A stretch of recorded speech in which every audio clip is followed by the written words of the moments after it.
Welcome back, Still Clevers. I'm Amanda. I'm Jennifer. And it's 25 Days of Disney. Yay! So today we're going to talk about the Disney Plus live action that came out of Lady and the Tramp. I only hope that we never lose sight of one thing, that it was all started by a mouse. Be a man, we must be swift as a coursing river, man, with all the force of a great typhoon. Be a man, with all the strength of a raging fire, mysterious as the dark side of the moon. Please welcome. It was really, general review, it was really good. Yes, it was really good. And sometimes you don't know what to expect. So Yeah. I was like, are we going to like it? Are we not going to like it? But I really liked it. I mean, if you watch our earlier video about the live action reboot debate, Mm-hmm. you'll know some of our opinions on this. Mm-hmm. That sometimes we think the stuff that comes out is good, sometimes it's and then sometimes it's not so good. But I think that they did a very good job for this, especially it's not like an out in theaters thing. That's the other thing to think about. That's this is like the first live action that was straight to a streaming service. Mm-hmm. With me, every day could be an adventure. Side by side with your loved one, you'll find enchantment here. The night will weave its magic spell when the one you love is near.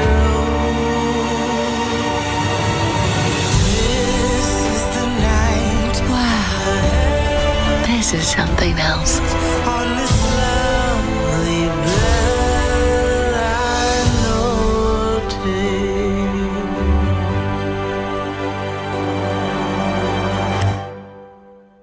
Like, remember years ago, a lot of it was like straight to VHS, like coming soon to home VHS, and coming you to DVD, or like whatever they would do on those screens.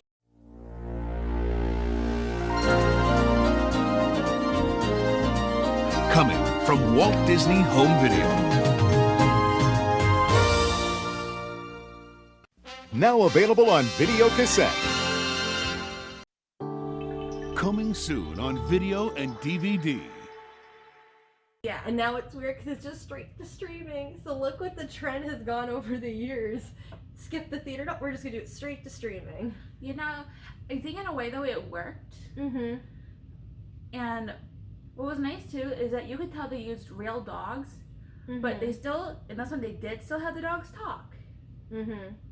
But that part they CGI'd with the mouth moving. And it didn't look terrible. It actually didn't. Were we joking around maybe about like the puppies because The puppies. were adorable, but the puppies, no matter what, even like the greatest trainers in movie entertainment probably can't train them. Like the adult dogs, they could do like sit, like they can teach them those tricks. The little puppies, they probably wouldn't sit still worth anything, so they were probably more on the CGI end. Something was really off with the puppies, at least. So they were really, really cute. They were. And they sounded really cute. Mm-hmm. One of them, because we saw the puppies at the beginning with Tramp, and they did a hustle with him with trying to get the food. Yeah, and that's something that goes, a little bit different from the classic cartoon movie, was that we had a little bit more characters, I think, in this one. You know, I think we did, because there wasn't anything with, like, of course, like, they'll do, like, interactions with, like, other street dogs or stuff, but Yeah. I think you're right that they did add more characters to it, and it didn't take away from anything. No. Because I know when some people say, well, when you add characters, well, you're taking away from the premise of the film, Yeah. and then you're adding other stuff in there that's unnecessary.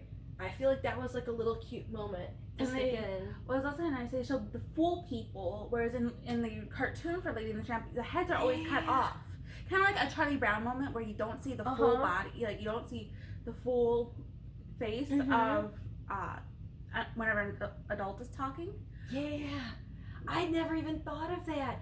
Because in the animation movie, when they are announcing they're having a baby, or it's the baby shower, when they go in the kitchen, when Lady comes in, it's all you see is like the business suit like attire, like pants and their dress shoes, and they're all like, smoking a cigar, drinking or talking, hear them all laughing. And then when you go into the ladies section, you see all the frilly dresses, them all giggling and laughing and stuff.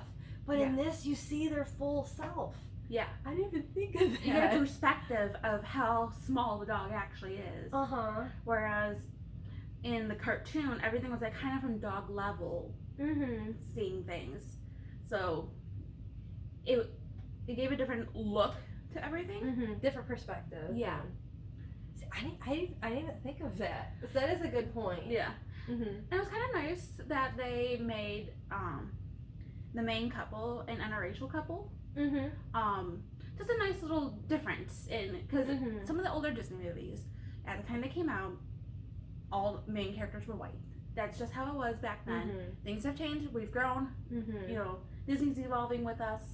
So that's in a way showing how, as a company, like, we still have the classics. We can still produce the classics, but look how much we've grown. Like, how much we've grown, like, for you saying the interracial couples, and look at the technology. Yeah. With the live action. It can adapt to today's climate. And they did a very good job putting it back in that time period. They did. What they did with, like, I love the Christmas decorations. That was so pretty. That above and beyond. Oh my gosh. The garland wrapping everywhere in the tree. I thought that was a really nice touch. Yeah. And I think they played, there's these couple of music moments in the movie where it's very recognizable. And I feel like at the very beginning of the movie when they start out, and when they exited the movie, it was the same similar type of tone of music they used from the animation. Yeah. I believe so too. It was nice. We got a little bit more of the evil aunt. I don't want to call her evil, but in this movie, she's kind of clearly evil.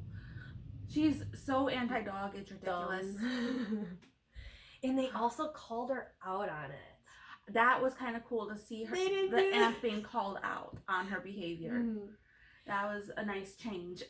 There was a lot of change when it came to moments in the live action with the aunt in different situations. Yes, there were quite a few differences. Well, they kept the same basic concept of the story. We got to see a bit of differences.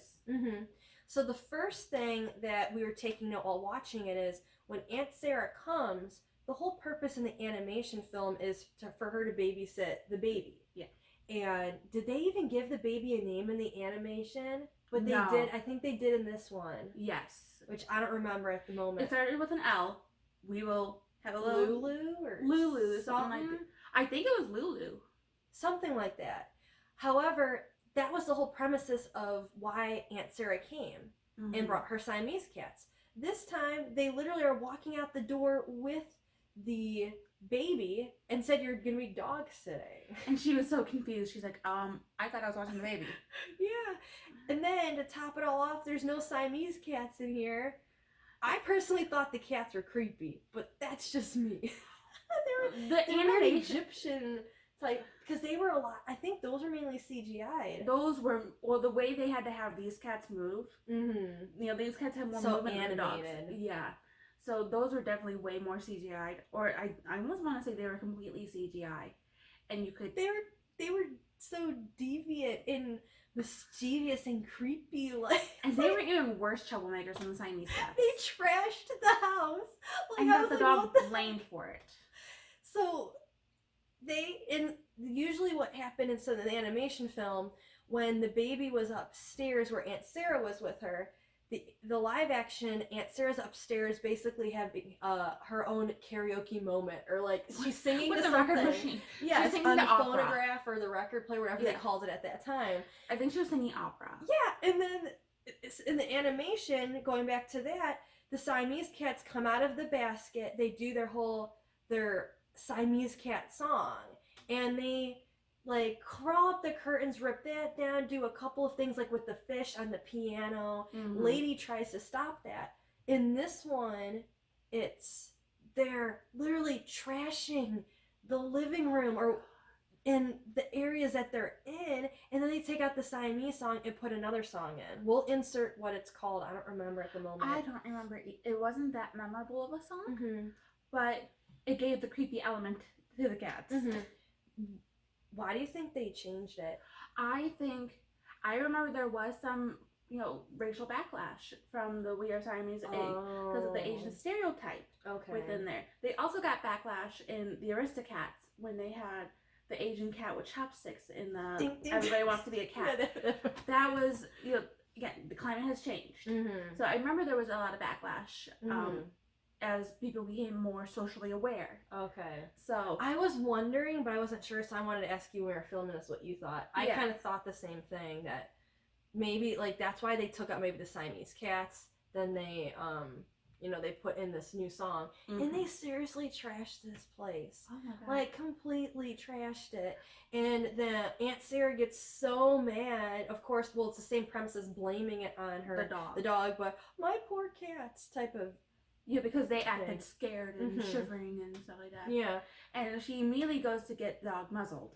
And what was nice was that the shopkeep for the pet store was like, oh, she's beautiful, and are you sure you want to muzzle her? Like, was trying to talk her out of it. What was kind of crazy to see is that was not Aunt Sarah's dog. Right. So I don't know what kind of ownership forms were needed back then. Right. I know in today's world that would not fly.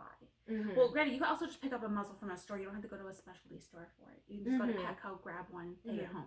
That whole premise has stayed pretty true to the animation film.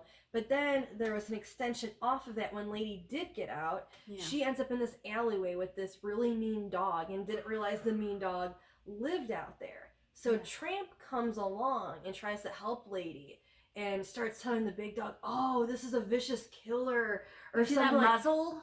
Yeah, it's got rabies. And then Lady goes on saying, I got rabies. And we're like, I'm making all these sounds like underneath the thing, and then runs off. So I was actually, I was laughing during that. That was kind of funny, but that was definitely not in the animation. Yeah. One other thing that, before the Aunt Sarah, is that we see an issue with the rat early on in the movie. The rat is invading the foreshadowing. Yes. Yes. And I don't think that does not happen during the animation, if I'm correct. It doesn't. Gotcha. Well, Carter says it for wrong, but I don't think it does. And then she also meets Tramp early in the movie, before her escape. Yeah, there was a conversation in the backyard. Yes, because Tramp was in her neighbor's backyard. And she thought she was talking to her neighbor, hearing her life story, not life story, but her woes. And she's actually talking to Tramp. They did change the gender of the Scottish dog, if I'm correct. The Scottish dog... Was it a female in this one? Because it was I really don't know. It was a very... high-pitched, but I'm not sure. I don't know. I don't know if they changed the ways because the dog's smaller and their barks are kind of squeakier, let's face it. And it's a model. That was pretty funny, too. Other things that they didn't do is they didn't do the paw print in the cement scene. To my knowledge, I was paying attention pretty closely. I don't think that happened. No, I'm pretty sure it didn't. And then they also gave Tramp a backstory. That broke my heart. If you notice, like in Beauty and the Beast, they gave more of a backstory during that live action film of Beast growing up. And then what happened with Belle, her being little. So that was honestly like a nice touch to see where he came from. And even though some people might say it was a filler moment to make the movie longer, I thought they fit it in pretty well. Well, we're also not dumb kids anymore. And let's face it, when we were first watching these movies growing up, we weren't paying attention to that stuff. But now as we watch them again as we're older, we're like, well, why is that like that? Why is this like that? And you start questioning things. Well, now they're providing an explanation in the live action. So overall, I think it was a really good movie. It didn't disappoint me. Of course, you get nervous at first. How's it going to be? But I thought it was really nice. One other difference that we had too is if you remember in the cartoon, when the dog gets hit, that was in the cartoon it was the Bloodhound who got hit. This time it was Tramp, and he got hurt because Lady was able to stop the carriage, scare the horses, and everything just tipped over, and poor Tramp was in the dog catcher cage still. But he got hurt pretty bad. Then everything was okay. Yeah. Nice happy And we ending. saw more of the dog catcher. Yeah. He was creepy. He had a chip on his shoulder about Tramp especially. He was obsessed with catching dogs. Like it gave him value, or it just like. I mean, I guess some people take their job very seriously. This was just like an over the top seriously. Yeah. He acted like a private investigator, essentially. Mm-hmm. Yeah, like he was this, top secret detective trying to catch dogs. And his happiness fed off of him catching these dogs. Yeah. Overall, we enjoyed this live action that was straight to streaming. Mm-hmm. And we'll see if we get any more of these type of films to Disney Plus. We'll just have to wait and see. We're very excited. Mm-hmm. All right, so Claire, stay tuned for more 25 Days of Disney. See you tomorrow. Bye. If you enjoyed me, give this video a thumbs up.